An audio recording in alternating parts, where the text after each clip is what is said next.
the most famous man in history, has a massive gap in his biography. We know about his birth in Bethlehem and his brief appearance at the temple at age 12. Then, silence. For 18 years, the historical record goes dark. Between the ages of 12 and 30, Jesus of Nazareth completely vanishes from the New Testament. Where was he? Was he a simple carpenter in a dusty village? Or was he traveling the great trade routes of the ancient world, gathering the wisdom that would later shake the Roman Empire? Today we dive into the lost years.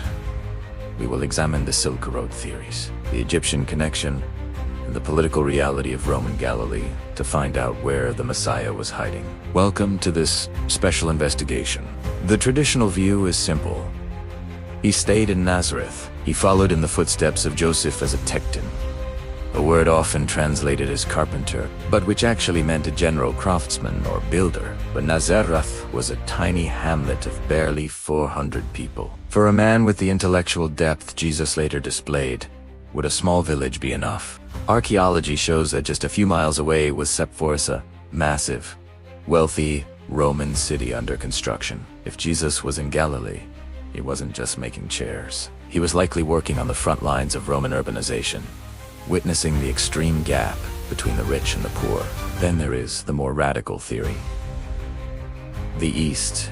In the late 19th century, a Russian traveler named Nicholas Nutovich claimed to have found a manuscript in a Himalayan monastery describing a Saint Isa who studied with Buddhist and Hindu masters. While many scholars dismiss this as a hoax, the geographic reality is undeniable. The Silk Road connected the Middle East to India and China. Could a young, searching Jesus have joined a caravan? The similarities between some of his later parables and Eastern philosophy have led many to wonder if his missing years were spent in the universities of the East.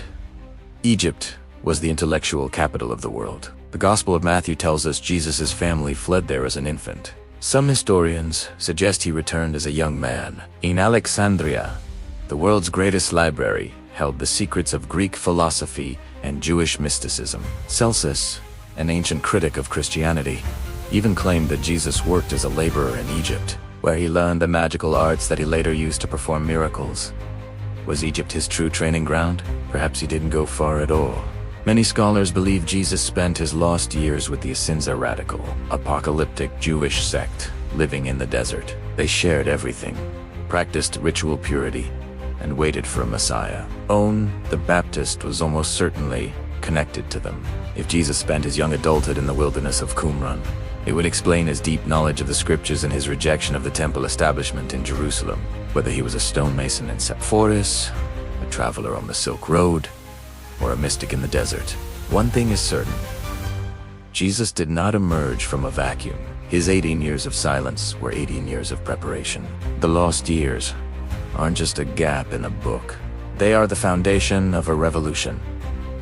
What do you believe? Was he a humble village worker or a global wanderer? Leave your verdict in the comments. Subscribe for more deep dives into the shadows of history. We'll see you in the next investigation.